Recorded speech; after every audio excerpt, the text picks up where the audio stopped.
Parents forced me to live in an RV for 11 years for their social media life. I slept in a bunk bed with a curtain, had no friends, and my mom filmed everything.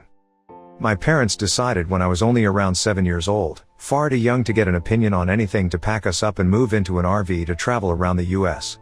My dad works online and my mom makes content online. She's not huge by any means, but big enough that we get recognized sometimes, and big enough that I've had a camera shoved in my face for as long as I can remember. For my privacy's sake, I won't say anything else on that, and I'm using a throwaway account because I've gotten enough attention already and I'm sick of it. I sleep in a tiny bunk bed that I outgrew years ago, and the other bunk is the only space I have to put anything I own. I don't even have a room, just a curtain, and thank God I'm an only child, or else I would have to share the small space I have already. I was homeschooled for most of my education and then switched to online school at my own insistence for high school. I'm an 18-year-old girl. I don't have a single friend in person because the longest I've ever stayed anywhere is a month. I don't have a job and no way to get one because of not being stationary unless I find one online, which also mean I have no way to move out and get away from them. I've had conversations with them about all of this countless times, and they are so delusional and genuinely believe that a nomadic existence is the best way to live, so why would I never need anything else?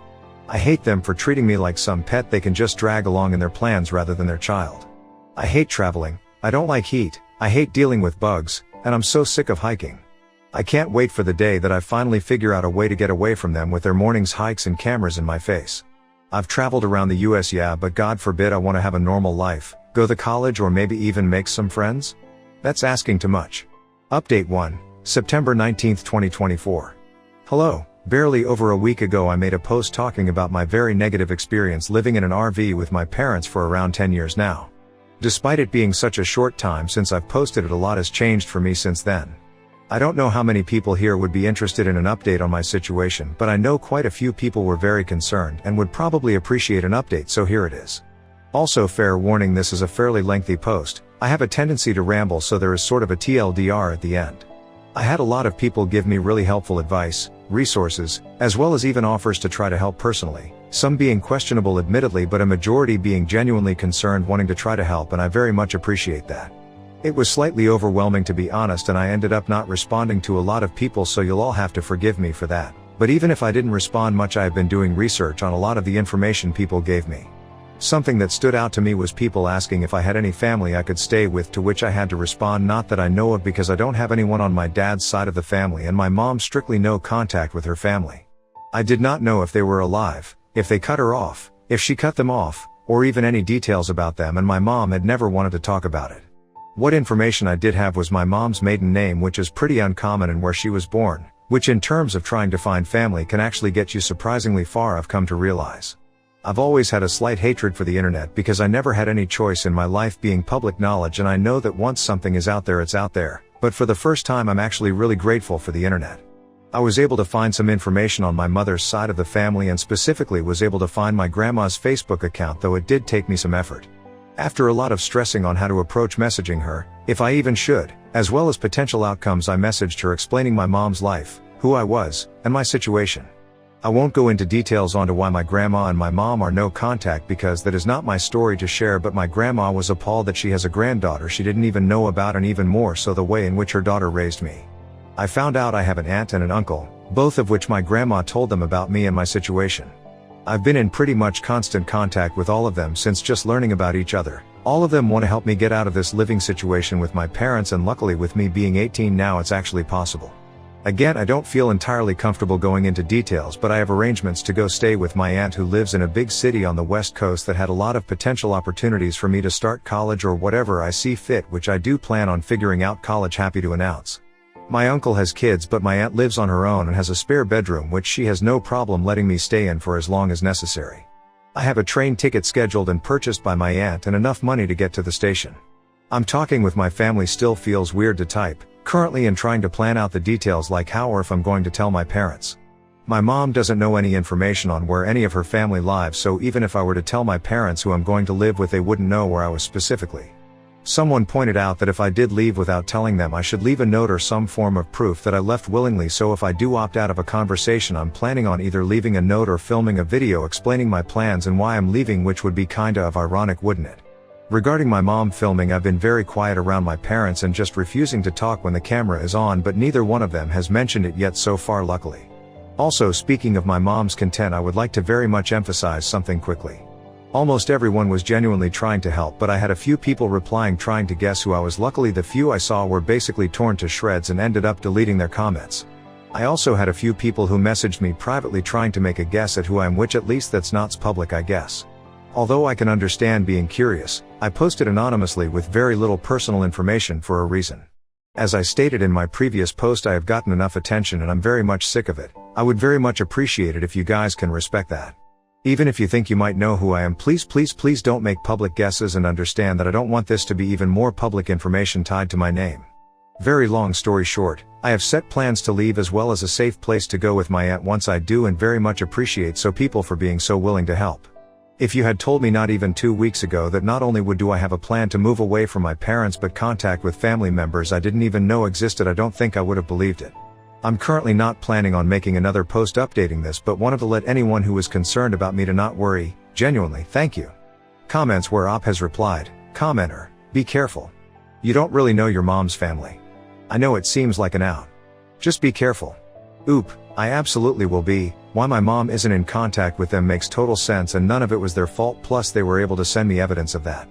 But despite that, I definitely don't know them personally yet. My train out isn't scheduled immediately or anything, and I'm going to continue talking with them until then, but they do seem to be genuinely concerned and trustworthy. Plus my aunt who I'll be staying with seems super nice, and we have already figured out that we have certain things in common.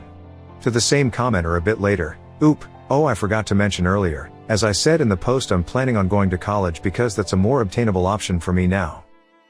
And I'm hoping to figure out living in dorms, so realistically I won't be staying with my aunt for that long once I work that out. Commenter, you can't really know they're being truthful. You should ask your mother why she stopped communicating with them without telling her you started, and get her side of the story. Oop, my mom like 100% refuses to talk about her family. That's the reason I didn't have any contact with them in the first place and didn't even know about my aunt and uncle. But I'm confident they are being truthful about it because I was literally shown proof, and some of it was literally court ordered. Commenter, I do not recommend making a video. Your parents will use it for content. Write a note at most, keep it simple though. Oop, I realistically don't plan on filming a video. I think I was just feeling petty and upset thinking about it all, which just lead to thinking about drastic ideas of what I should do for telling my parents. Video definitely isn't a good idea if I don't just tell them myself. To a downvoted commenter, oop, question, have you ever seen the Harry Potter movie scene where his room is the under the stairs and thought to yourself, wow, he actually has enough room to sit up in bed and a door? I have multiple times actually. I'm very willing to abandon them to not have to feel like that anymore. Update 2, November 25, 2024. Hello, it's been a while and I wanted to check in on here to hopefully give a few people some peace of mind. In my last update I explained that I had gotten in contact with my mother's side of the family and had a place to go stay. I can proudly announce that I did it and am in a safe place now, totally away from my parents with absolutely zero contact. My aunt is an absolute angel, truly. She's so kind, and that's not even including my grandma and uncle. When I first got here, my aunt as well as my grandma took me out on a little shopping spree, bought me clothes, decor and furniture for my room because I have one of those now, and honestly anything they thought I would need. My uncle has introduced me to my cousins. He has younger son and a daughter who's very close in age to me, and I would say that we have become friends. I've been able to go out and do a lot of fun little things with her. My aunt is currently helping me research colleges near us, but has reassured me I can do everything at my own pace and there really is no rush, that her home will always have a spot for me. My aunt in general is such a cool person. She's someone I very quickly have started to look up to and have gotten close to. The more time we spend together, the more we learn that we actually have a lot in common. I'm just so grateful to all of them for being here and being so supportive. My aunt is also really helping me figure out who I am as an individual. For the first time I'm in charge of my identity, what I share, and who I share it with. I dyed and cut my hair, got a nickname and have been exclusively going by it. My cousin is currently on journey to help me learn about what makeup I like. She's also introducing me to her favorite music groups as a self-proclaimed cringe but free K-pop fan. I have an entirely private Instagram account with all of 5 followers and I plan on keeping it that way. I just feel like a normal teenage girl for once and I've never felt happier. When I look in the mirror or just think about my life in general, I'm actually happy with it. I guess never realized that I wasn't comfortable in my identity as a person because honestly, I had bigger things to worry about. This is all more than I could have ever imagined, and honestly I have a hard time even processing it sometimes. I am officially in therapy though. So maybe I can start working that as well as processing my past, and how it plays into my identity in the future.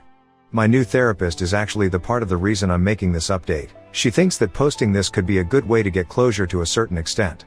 As sort of a way of acknowledging what I went through but also moving on into my new life because I have my whole future ahead of me, one that I am very excited to experience. So keeping that in mind, this will be my final update on here. I want to be able to enjoy my life and future while keeping my privacy. A lot of people really wanted me to share my story more, expose my past, but at least for now I've decided against that. It's my story and I can choose to share it or not.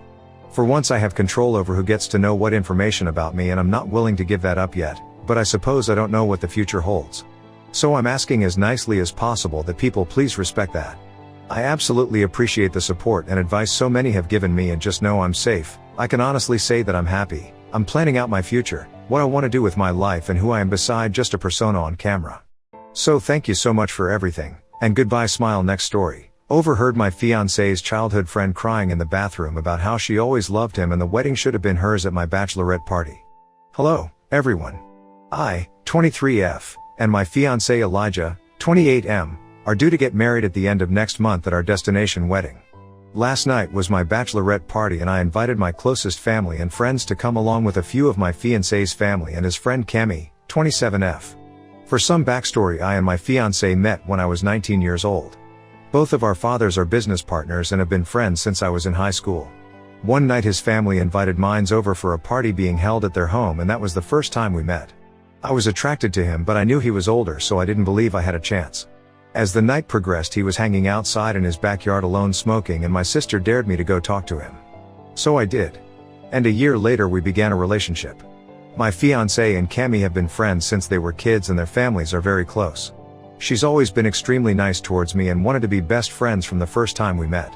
I found it a bit odd only because she barely knew me, but I didn't think much of it because she had been dating my fiancé's best friend Antonio, 28 meters. We didn't become best friends because I already have a close friend group and I don't trust easily, but she's always been cool and never crossed any boundaries. Last summer my fiancé proposed to me on a trip to Belize.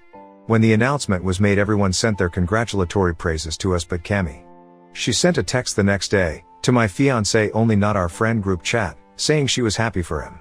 She was a bit standoffish to me since then, but again I never paid attention, really became I have my own friends in life. About 6 months ago Antonio and Cami broke up but never really stated the reason why, just that they want to go back to being friends and be happy with other people. Fast forward to last night, my bachelorette was in a suite, at a popular hotel here in Miami, where I live. Planned by my older sister and Eli's sister Ava, 26F. The night was amazing and I truly had the time of my life. We all were getting wasted and I decided to go to the bathroom, and when I got closer, I heard voices and whimpering like someone was crying. It was then I heard Cami telling Ava that this should be her and that she doesn't understand why he would want to be with someone like me, when it was always supposed to be them two together. That she always loved him. I sobered the hell up instantly. I might have to do a part 2, but guys tells me would I be the asshole for disinviting her for my wedding, when it's a month away. Update, November 26, 2024. Wow. Thank you to everyone who has given me advice and reached out to me in my messages. You guys are amazing. For some clarification, I referred to Cami as my fiancé's best friend because I didn't know what else to call her. Maybe childhood friend? But they have never went out of their way to call each other that, but that's how I see them. Okay, now for the update. After I heard what was said, the old me started to revert back and I almost caused a scene, but I knew with my siblings, cousins, and friends all being there it would get out of control, and I still wanted to enjoy my night, but I did continue to listen. Some of you were wondering what Ava had to say about all of this. After Ava was able to calm Cami down, she explained to her that this was not the time and place and that Elijah would never forgive her if she ruined my bachelorette party. She also told her that she thinks that she should leave and get herself together. I was about to walk in now, at the same time they were walking out. I acted as if I didn't hear anything and asked if everything was okay. Cami just wiped her face looking down, stating that she wasn't feeling well and that she might have to cut the night short. I honestly didn't fight her on it and even walked her ass to the door because TF? After she left I pulled Ava to the side telling her that I heard everything. She apologized that I heard it and said that she would reach out to Eli to handle it, but I said no. Some of you also wanted to know why Cami said it should have been her? Did her and my ex have something going on before? I knew they hadn't but needed to be sure. So I asked if they had ever been together or dated. In response Ava said not that she was aware of, only that their moms would always joke around when they were teens saying that they could finally be related once Eli and Cami get married. She said that never happened because Eli was never into her. Cami is a gorgeous girl, but my fiancé does have a certain type, and it's not her. Respectfully, I wanted to ask more questions, but I thought I'd wait until I spoke with my fiancé for further answers. After that I continued the party, and even spoke with Eli quickly before bed. I posted on Reddit the next day after I had gotten home before I did anything drastic. My fiancé came home later that evening, and once he settled in and relaxed I told him everything that happened. To say that he was irate is taking it lightly. He was absolutely furious. I asked if there was ever anything between them, that I was never told about. I asked if they had ever been intimate and if she had ever confused her love for him before. He made it clear that there has never been anything but a friend's relationship in his eyes. He said that they had never had sex before but did kiss once back in high school playing bottle games with alcohol, but it was in a group and everyone kissed multiple people including Antonio. He said that she has never confessed her love for him and is confused because he's the one that played a role in Antonio and her dating.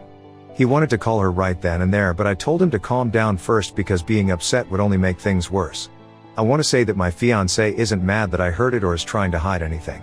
He's upset because he feels hurt and betrayed that she would do this to him and at my party, when we were all there to support me.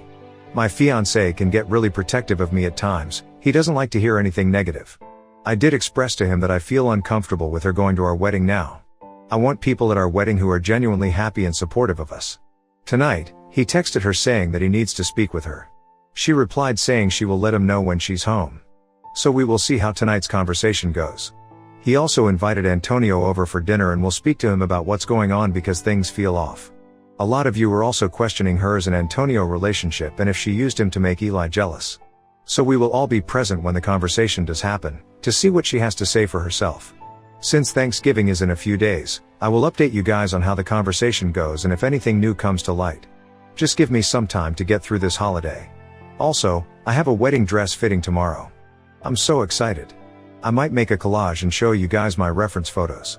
XOXO happy holidays. Comment where Op has replied, commenter 1, whatever happens, don't let it happen, and just be careful that this friend situation hurts the most beautiful moment of your life. You and your fiancé came from a long journey to get to this point, so enjoy and don't let her steal this from you. Oop, exactly. This is a happy moment for me and him. I will definitely enjoy.